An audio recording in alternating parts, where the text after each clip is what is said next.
When I got started going live on TikTok Shop to sell my products, I thought it was the most cringe thing that I could possibly do. However, it's actually worked out pretty well. So I'm going to take you behind the scenes and show you what I've done. I kind of started doing lives hoping that it would kind of push my products. I feel like my TikTok has grown a lot slower than my Instagram, and I don't understand why because I'm posting the same content. So I was trying to just get creative and see what I could do on TikTok that would help push this. And I've seen people before, they would do like blind date with the books and they would be like making them and they would be like selling them as they were doing lives. And I was like, maybe I can try to do something like this too. But I had no clue where to get started. And I feel like a lot of the videos on YouTube about getting started on TikTok live is, I don't know, they're either from actual TikTok or there wasn't just a whole lot. Like I was like, what do I do? And like, what do I talk about? So in this video, I'm going to talk about some things that I feel like have worked for me.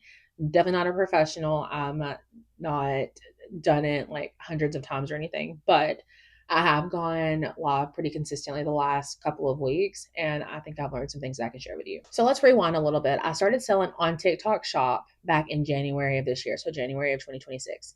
And the first month, I just made 20 bucks.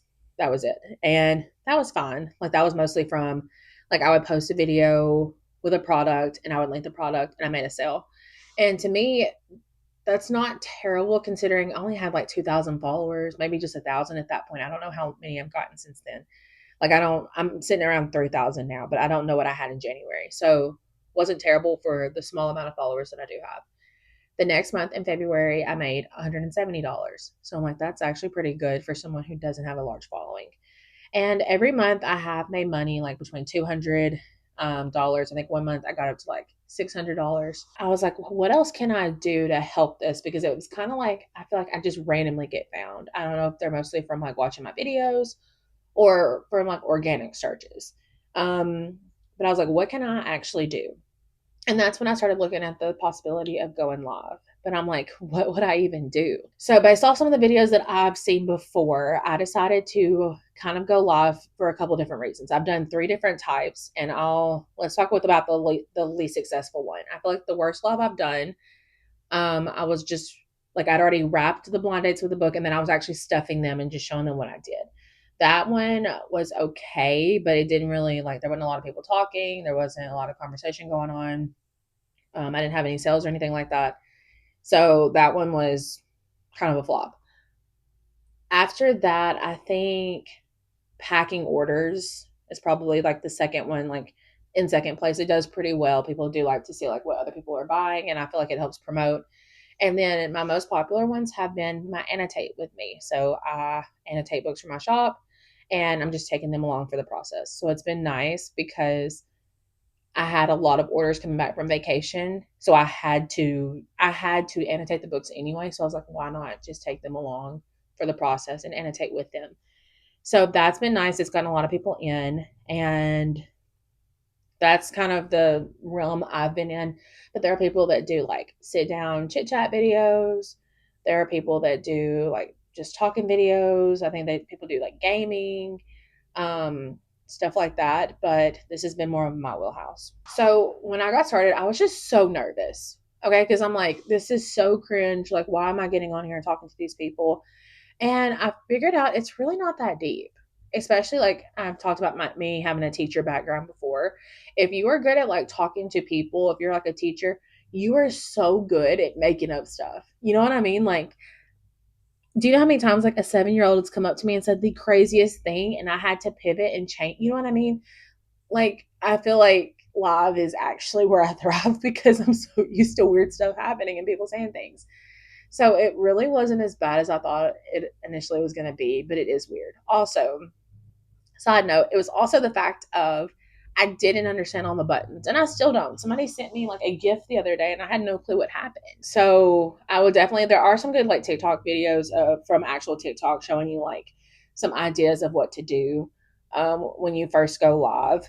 But don't let that fear stop you because it's really not that serious. So something you have to remember is everybody's not going to join your live like immediately. It's going to take time. Um, my first few lives, I was like, man, this is kind of hard. And like, I had people joining, but they wouldn't stay long. My cousin actually got on like the first few lives and was like spamming it and like doing a bunch of likes. So it looks like my impressions were like off the charts, but really it's my family. Like my husband joins sometimes and like kind of helps with that engagement. But what I found is I've noticed there are patterns of people that keep coming back. Like when I go live, I've had people return. I've gotten followers from that. And eventually I started getting some sales. So the first few times I went live, nobody bought anything. It was just mostly me on there talking, people watching me, some people commenting, not a whole lot going on. But I did usually get a couple of followers each time I went live. And then I finally got my first sales on live. It was like for $30. And I think I was packing orders during that video. So I stopped packing those orders and actually got to pack hers live, which was fun. For the most part, since then, I've been getting at least one sale per live. And then sometimes, like, I had someone that it said I didn't make any sales, but she checked out right after the live. So for the most part, I've still been making money doing something I had to do anyway, right? Like I still had to pack these orders and I still had to annotate the book. I just went live and just talked while I did it. And that helped me make some more money because I wouldn't have made it otherwise if I hadn't went live. So overall, I think it's been a good process. And like the other day, a couple of my lives, like I got like 7 or 8 followers during that time period, which I thought was really cool. Some things that I feel like didn't necessarily work, like relying on certain things to letting things hold you back. So the other day I was like, why would I go live on a Monday morning at 9 o'clock? No one's going to watch it. Everybody's going to work. Like I'm not because I'm on summer break. Everybody else is at work. And that was one of my best lives. And I was like, oh, okay. So don't let just that notion, like, I mean, it might not do good, but you don't know if you don't try. And one of my worst lives was at nighttime when it's supposed to be the best time to do it. So don't let that hold you back. I think also just be like or like natural in yourself. Like I feel like I just kind of play around on live. It's not as serious as like a sit down video or something where I have to like edit for TikTok or Instagram where it has to be like the perfect 30 seconds. You can be more like unfiltered. This is more of things to do. I found out the hard way. You can't just sit on TikTok live. Like I was just going to annotate the first time and not really say anything. And I actually got a warning saying that I wasn't talking and it flagged me. So basically, you do have to talk on live. It can't just be like you doing something. But when no one's asking any questions, have some talking points, have some like questions that you've made up, and just have some things like ready to talk about because there will be quiet moments when no one's talking. Sometimes if you can get some people going, it's pretty good. Like I had one live when people were just like boom, boom, boom, like talking, talking, talking, and it was perfect. Um, or if you have somebody like in your family that loves you and will join, like the other day, the last live I did yesterday, it was super quiet. Like no one was really interacting. I felt like it was a waste of time. But then when I got off, I realized like there were some people that were on there a long time that just didn't say anything. And there were people that did follow me, even though I just didn't think it was that interesting. But my husband got on the live and he was asking me questions for me to be able to have things to talk about. And I just really appreciated that because he understands like the struggle of like me coming up with stuff and like feeling lonely when I'm sitting there talking to myself. So that was nice. So mostly like I've noticed sales go up and I've follower accounts. So I will continue to go live and I might even check back in and see like what happens if I go live, a majority of the days of the summer and just see like where it takes me. But I definitely do think it's worth it. Another just little tip at the end, I noticed like I'll get done with the project, like annotating the book, and I'm like, well, I'm finished. Bye. And like there are people like joining and stuff. And I don't know, it was weird. And my husband actually messaged me because he was on at that time and he was like, I was typing a question, but you ended the live. And I was like, oh, I'm sorry.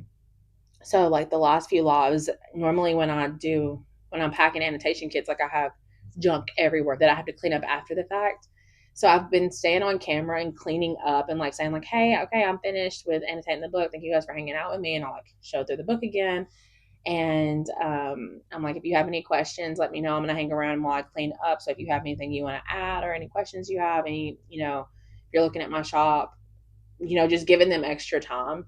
And I think that was nice. And I also said something like, if you like this video or this live, like go ahead and subscribe or follow me or whatever, because I plan on going live again tomorrow. And I had several people at the end like follow me because I said that. So it was kind of nice just doing like kind of an after hour kind of thing. You know what I mean? Like after I got finished. just doing some housekeeping. That way people didn't feel like it was just so abrupt. But yeah, I think whatever your idea is, like going live, especially if it's to support your small business, I think it's very valuable. Like if you do something that takes a long process, like annotating, I easily go live an hour and a half every time I do it because it takes so long. So that is my advice. Those are my thoughts. Let me know if you have any, if you've tried a TikTok shop or if you went live on TikTok, your experience, what you think. And yeah, that's all for this one. Thank you for hanging out with me. I'm going to probably record another video right after this and perhaps go live again today. So, yeah, let me know if you have any questions, comments, like, subscribe, do all the things, and I'll catch you in the next one. Bye, guys.